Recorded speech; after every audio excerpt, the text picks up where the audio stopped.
Welcome to the Healthcare Security Cast, the podcast dedicated to healthcare security, safety, and emergency management. If you are involved with a healthcare security program or desire to be, this podcast is for you.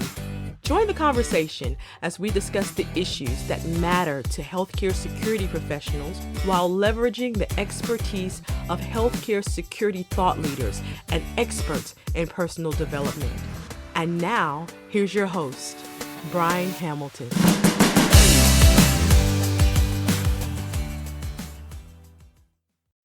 Welcome to the Healthcare Security Cast for Wednesday, February the 19th.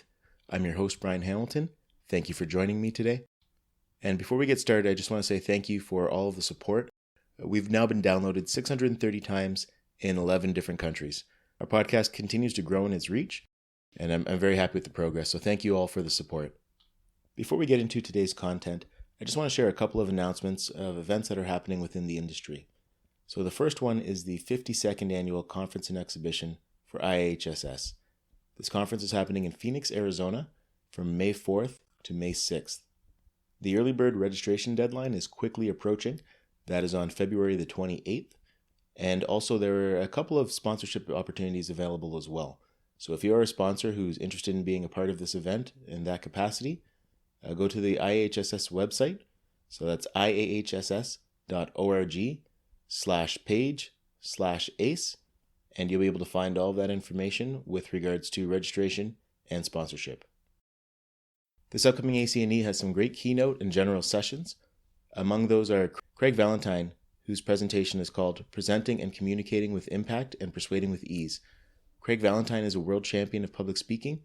He's also a best-selling author and has been a presenter at a previous ACNE. Another keynote is William J. Lewinsky. He's presenting Realistic De-Escalation. Among the featured sessions is Gordon Graham presenting the 10 Families of Risk, Jennifer Hesterman speaking on leadership, security, and soft target issues, Julie Clegg, who's speaking on social media security and privacy, and a couple of our IAHSS members, Todd Miller, who's speaking on mitigating the impact of civil unrest on hospital operations, and Jim Sawyer with a really timely topic, who's speaking on human trafficking and hospitals. If you'll be in the Toronto, Ontario area on Wednesday, March the 11th, the IAHSS Ontario Chapter is hosting an educational event. Speakers for this event include IAHSS President-elect Paul Sarnice, Steve Somerville, Mariah Henbury, Claudia Coco, and Martin Green. This is a free event, so feel free to register. The link will be included in the description of this podcast. The following day, Thursday, March the 12th, the IAHSS and As Is Boston chapters will be hosting a joint meeting. On Friday, March the 13th, the Boston chapter will be hosting the March breakfast meeting. For both of these events, you can contact Brendan Riley for more information, and if you would like, I can connect you directly with Brendan as well. On Wednesday, March the 18th, Jim Sawyer will be conducting a webinar entitled Healthcare Security Support for the Homeless. This is free for all IAHSS members. If you'll be in the Toronto area again on July 13th, the IAHSS Ontario Chapter will be hosting the 16th Annual Golf Classic. This event has supported the Princess Margaret Cancer Foundation by providing over $110,000 for cancer research. To register for this event, you can just follow the links in the description. If you have an event that you'd like me to announce on the podcast, please feel free to reach out to me directly. You can connect with me directly on LinkedIn, Twitter, Facebook, Instagram, and TikTok. Also, we do have group pages as well. There's a Healthcare Security Cast community group on LinkedIn, and there's a Facebook page as well. Today, my guest is Sarah Miller. Sarah Miller is the IAHSS Ontario Chapter Treasurer. Sarah has recently written an article for IAHSS as well, and we're going to be talking about that. It's with regards to workplace violence and injuries to security officers. Now, let's get right into the conversation. Thank you for joining us, Sarah. Thank you for having me. Oh, you're very welcome.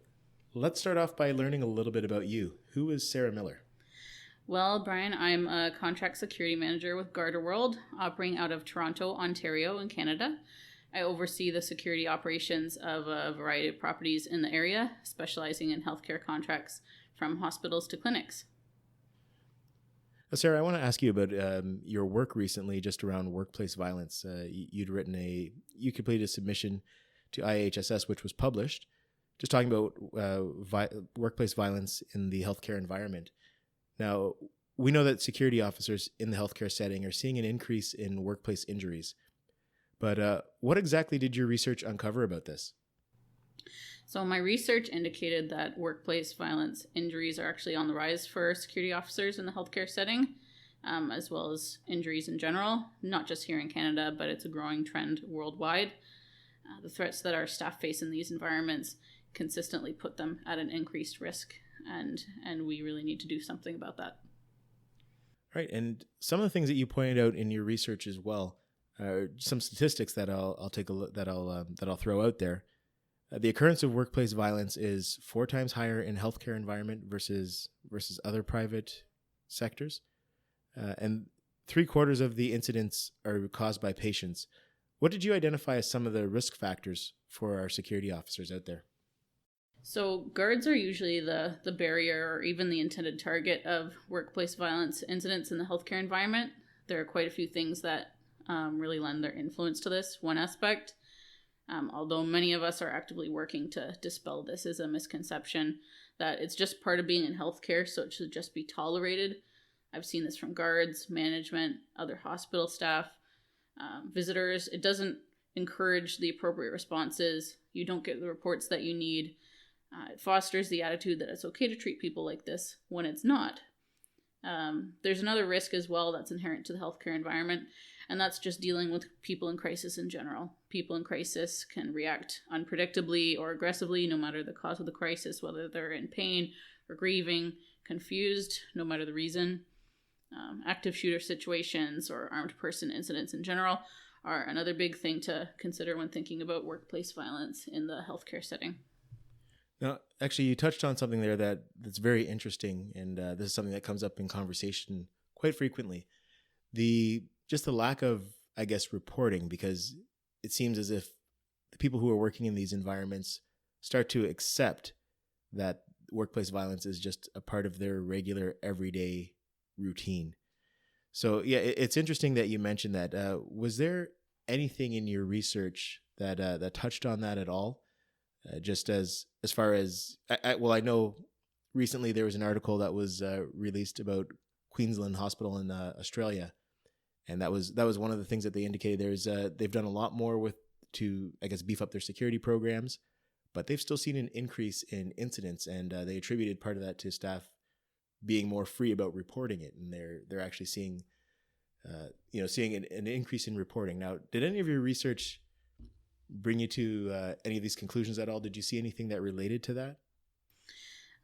Yes, so something that we definitely see, not just in hospitals, but other sites, when we do encourage people to report, it can, seem like there's just a wave of incidents, when really it's people who are reporting things who otherwise they might not have, because of that culture of, that's just what happens here. It's normal. It's not out of the ordinary, so it doesn't get reported. So what we recommend is when you do see that wave of reporting, once that reporting goes through, give it some time to see what the average is and not just react to it automatically as, what's happening here? Learn what your norms are and address them that way. Right. Okay. So like the long game approach. Makes sense. Okay. Outside of a security officer's specific challenges, the physical environment also creates challenges in many cases. What are some of the environmental challenges that we face? There are quite a few. Some of the main ones that come to mind specifically in a healthcare perspective would be unique facility-related risks like MRI or X-ray areas, helipads, freezer vaults, these sorts of things. There'd be other things to consider too that would be standard at any other site as well, like construction, navigating stairwells, icy sidewalks, elevators, and things of that nature. All right. Now, healthcare facilities are generally, right now anyways, are generally operating with some strict financial limitations. What are some of the residual effects that you found as a result of this? You can definitely see certain things being impacted. For example, not being able to hire more staff when there's a need for them, resulting in a security team being overworked, for example, or unable to accomplish all their required tasks during a shift, like patrols. Missed patrols can lead to increased thefts, for example, or leaks not being caught, doors not being locked on time. Everything really has a ripple effect. Financial limitations can also prevent the purchase of equipment replacements, other things like this, all with varying levels of impact, of course. And keeping statistics to justify the need for more funds is really key when combating this sort of issue. Now, again, just circling back to the financial limitations in this environment, sometimes it's going to directly impact the wages of our security officers who are working in these environments. Now, did any of your research indicate that there may be challenges related to pay rates as well that are actually impacting workplace violence? Definitely.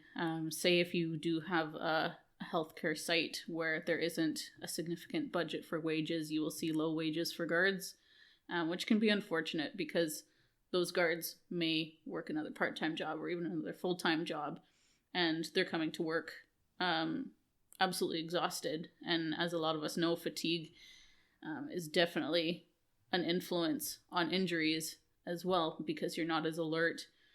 Your critical thinking isn't there in the same way, and it really opens us up to risks that way.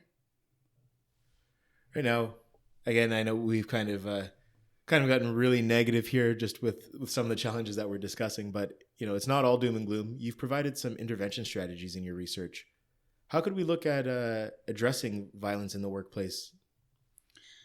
Some basic key things: training, super important; equipment, making sure you have the right things; access control, making sure you have only the people who are supposed to be there; staffing, making sure you have the right people and enough of them; changing the culture, as we said earlier.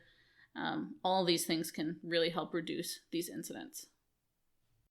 Okay, and you also looked at some of the ways that we can address the challenges with the physical environment through new construction projects. And what were some of the practices that you found helpful, and some of the resources? I think it's super helpful to engage all stakeholders when engaging in any new construction projects, not just the designers and senior hospital management, but also the security managers. They're the ones who can provide their unique insights on what would be the most beneficial to the security staff. So not just considering what looks good, but what is the safest. And that insight can develop a space that deters thefts, for example, based on previous experience and knowledge, or even influence a space so that they know they'll reduce slip and fall injuries. Two of the things that we can add onto that as considerations are the IAHSS design guidelines, which do factor specifically how you can shape a space in a healthcare setting to be safest for your guards, for your visitors, for your staff, for your patients. I would recommend that any new construction utilize that document, and also basic CPTED principles as well. Now, and I guess as a follow-up to that, with existing spaces, opposed to these new construction projects, how can we work towards improving these areas from a workplace violence perspective? So I would recommend those same two things again. Excellent resources, the IAHSS design guidelines and CPTED principles, not just for those new spaces, but to update your existing spaces. And also paying attention to what your guards are reporting as well. Because just because something is already existing doesn't mean it's perfect. And maybe you can see a trend in, there are a lot of falls here, or there are a lot of people, running into doors, for example. No matter what the situation is, pay attention to those reports. You can see the trends, and then you can use that information to update your existing space. So training was something that you keyed in on as well, and training is always an area of focus for all staff in a hospital. What's your ideal training matrix for a security officer? Ideally, I would want something that's stored both electronically and in paper, ideally in a secured security office, usually with a supervisor or a manager. Ideally, it would keep track of security license expiries, first aid expiries, use of force training, NVCI, MOAB, any other related courses like that. Keeping track of on-the-job training, even having training checklists, handcuff serial numbers, online courses from both the provider of the guard and the site itself, anything else that's relevant to the guard. These should be reviewed very frequently so that you can anticipate people's expiries and get them trained up in advance of that expiry so that they're not out of work or out of compliance. And this should ideally be reviewed probably at least weekly and sorted by date. Okay. Do you have any advice, or is there anything that we've missed to this point that you think is worth shedding some light on? I would say that it's really, really important to keep track of injuries at your healthcare sites. Use these to monitor your success at implementing mitigation strategies, monitor trends, see where you need to work on, because there's no way that we're going to reverse this trend that we're seeing in injuries unless we actively work on it. All right. Now, how can we connect with you? I know you recently wrote this paper that we were discussing today, which is linked in the description below. But for those who want to reach out to you, how do we connect with Sarah Miller? I would love to hear from other members of the healthcare security community. My contact information is currently listed on the IAHSS website, so anyone can search for me and connect with me anytime. And I can also be reached out on LinkedIn, where I'm listed as Sarah Miller, PST. All right, awesome. Well, thank you very much for your time, Sarah. I appreciate you taking the time to do this, and I'm sure our audience got a great value out of this talk. Excellent. Thank you so much. And this concludes another episode of the Healthcare Security Cast. Join us next week when we have a new guest and a new topic. In the meantime, feel free to engage with us. You can connect with me directly on LinkedIn, Twitter, Facebook, Instagram, and TikTok. You can also become a member of our LinkedIn group page, the Healthcare Security Cast community, or you can join our Facebook page as well.